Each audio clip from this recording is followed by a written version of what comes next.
Welcome, I'm the Zarbimaster. I'm back with the Anything tier list. It's been quite a long time. Trust me, the next one won't be as long. It'd be a few weeks maybe.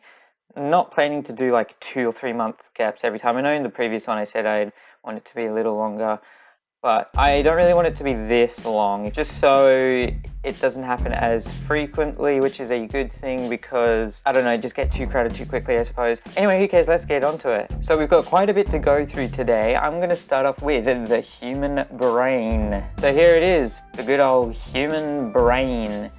I don't know if this is a real brain or if it's a model or something, but yeah, this is a real human brain. Personally, I love the things. They help me think and clear my thoughts, also helps me focus on things, helps me look at things and taste things and smell things, and, you know, helps me with all 5 of the senses.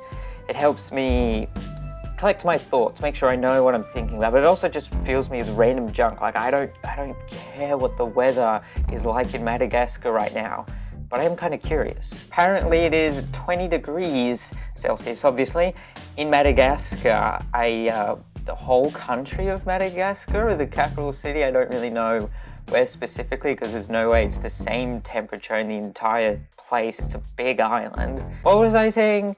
Ah, yes, the human brain. Yeah, I love the human brain. I really do. It's absolutely fascinating how complicated it is.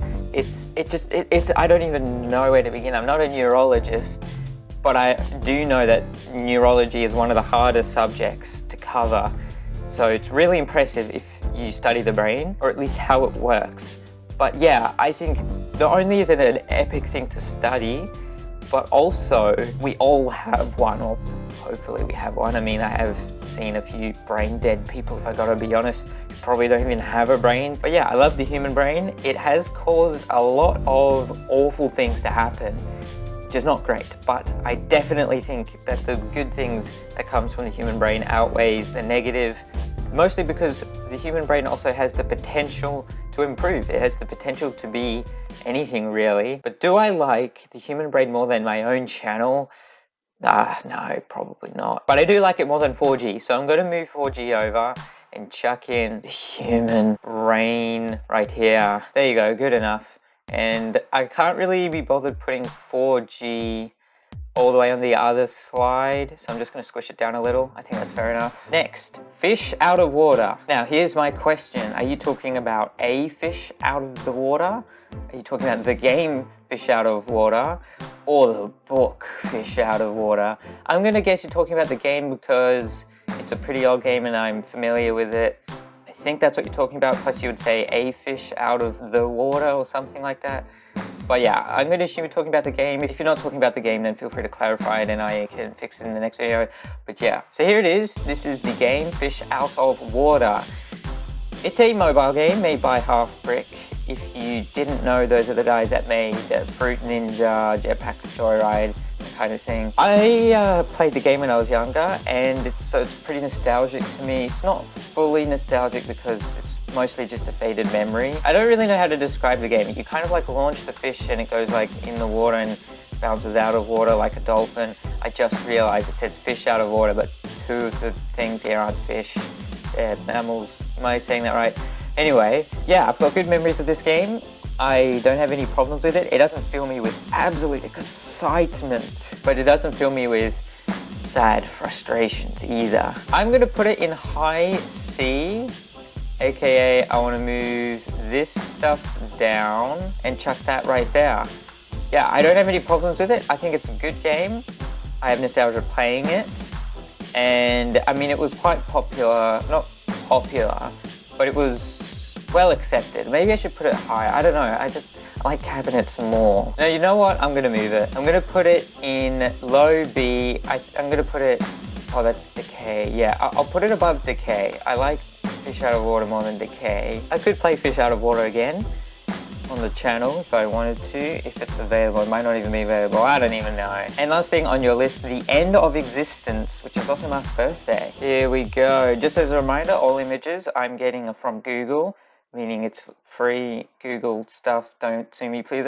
Anyway, this is the end of existence, aka Mark's birthday, meaning he was born at the end of existence, meaning he was born and then immediately went back in time to exist. So he was born and went back in time at the same time in order to stay existent, unless Mark was born and then immediately stopped existing and everything about Mark is a hallucination. I don't know what the truth is. But here's Mark, if you're not aware, and that's Mark's mother. And I think before, with Decaying, that's Mark's best friend. So there's quite a lot going on with Mark. I think there was something else too. I can't remember. I'm really liking all this lore about Mark, and just because of that, it will go slightly higher than the end of existence not being Mark's birthday would. But the end of existence is essentially just the end of everything. I mean, it's not really a concept we can get our heads over. It's nothingness. It really is just nothing. Personally, I'm more okay with things ending than most people because I really view it as the end of a story. I love stories ending.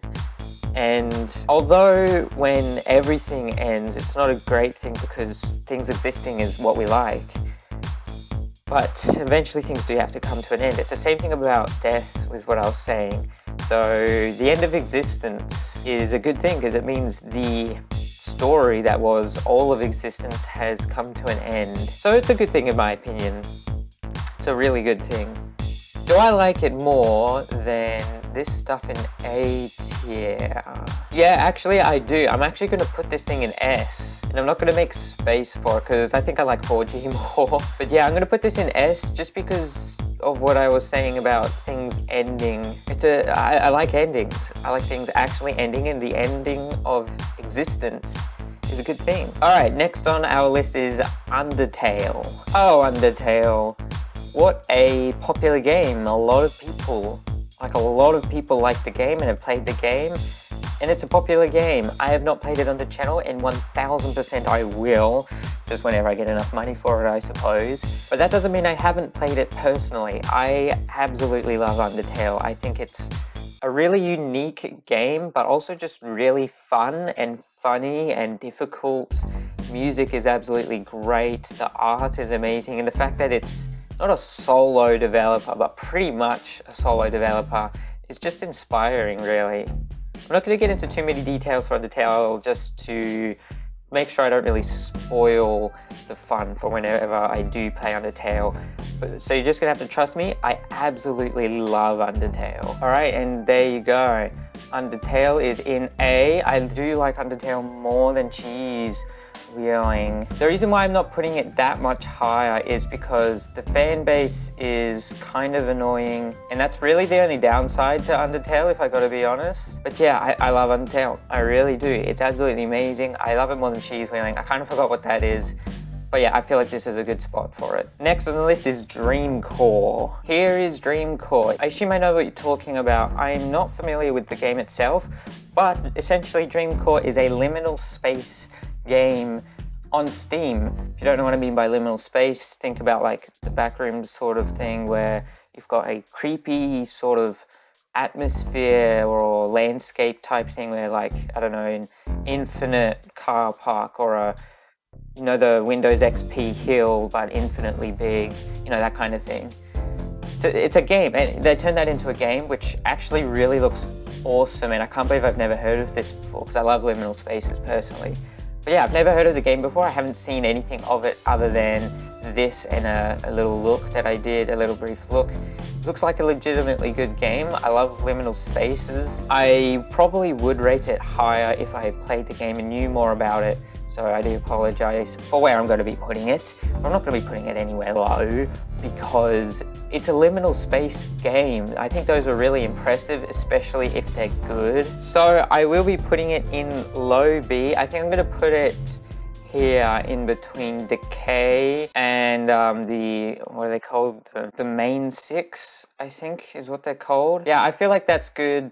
Again, if I knew more about the game, like if I had actually played it, I would probably rate it higher.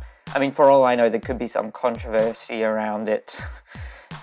But yeah, that's where I'm going to be putting it for now. By the way, if you want me to revisit anything I've already done, like if you're like, bro, Pigeon Wings, why is that so high up? Then feel free to say redo something, like redo Pigeon Wings or redo Undertale or whatever. And I will redo it. I might not change my opinion at all, meaning I just wasted everyone's time. Or I might go, yeah, you know what, you're right about this, because you said redo Undertale and consider the fact that the creator was in a controversy or whatever. I don't know. Yeah, so especially if I'm misinformed about something, like say I put Undertale high up and it's like, bro, Undertale is an awful game because the creator is extremely racist. And I'd be like, oh yeah, wow, you're totally right, my bad. So yeah, please inform me if I'm being stupid. So here you said Stephen King's The Thing, and I was about to be a little devious, and because I know about The Thing, I know exactly what you're talking about, but Stephen King didn't make The Thing, so I was going to be like, oh, I'm going to be evil. No, you made an edit saying it was John Carpenter who directed The Thing and it was Stephen King.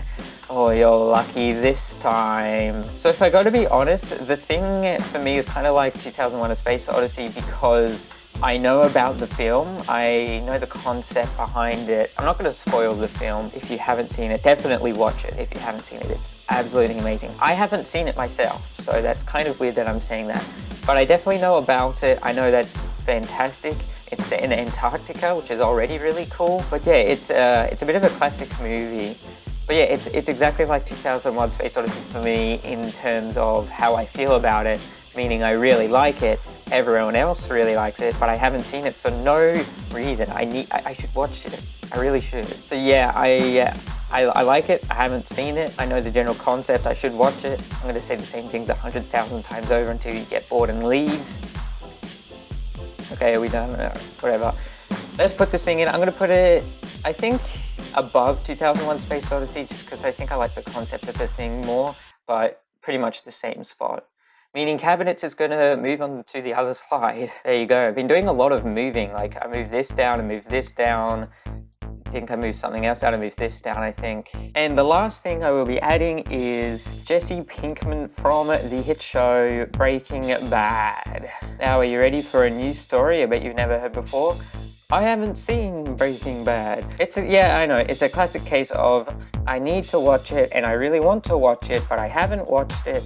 Even though I should just, I should just one day wake up, binge all of this stuff that I should be watching, and then call it a day. just do that for an entire 20 hours or whatever. But yeah, I haven't seen Breaking Bad. I should. It's a good TV show, and I need to watch it. But I haven't seen it, and I don't have an excuse other than I really just don't watch a lot of media, really. I don't watch a lot of movies or TV shows. I have seen movies and TV shows, so it's not like it's a completely foreign thing to me.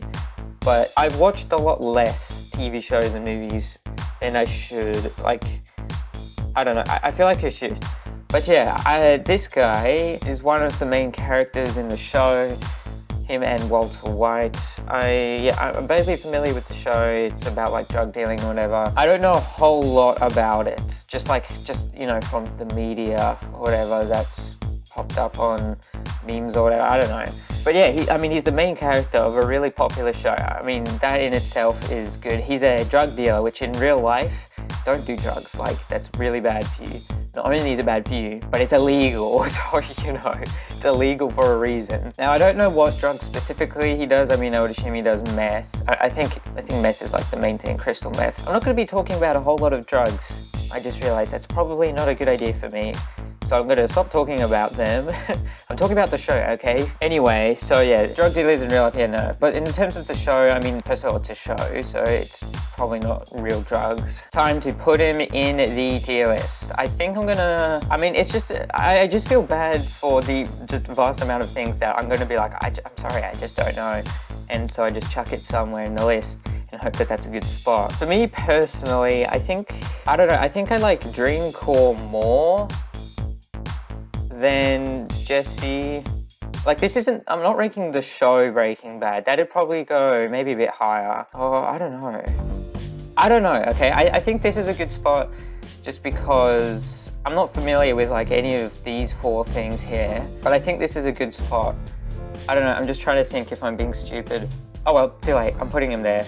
I think that's fine. But with that done, I went through quite a lot, and in fact I went through 3 different people, so I just want to give a shout out to Jack Webner for a very late submission, but one that I used nonetheless. I also want to shout out Minto was taken for suggesting things for the first time, so thank you. It was like a month ago, so you know, I could have been faster. But also thank you to Password for being here the entire time and for always suggesting stuff. So yeah, thanks for you 3. As always, if you want to suggest stuff, I've just got some rules that you should read it. I mean, it's in the description, it should be pretty obvious.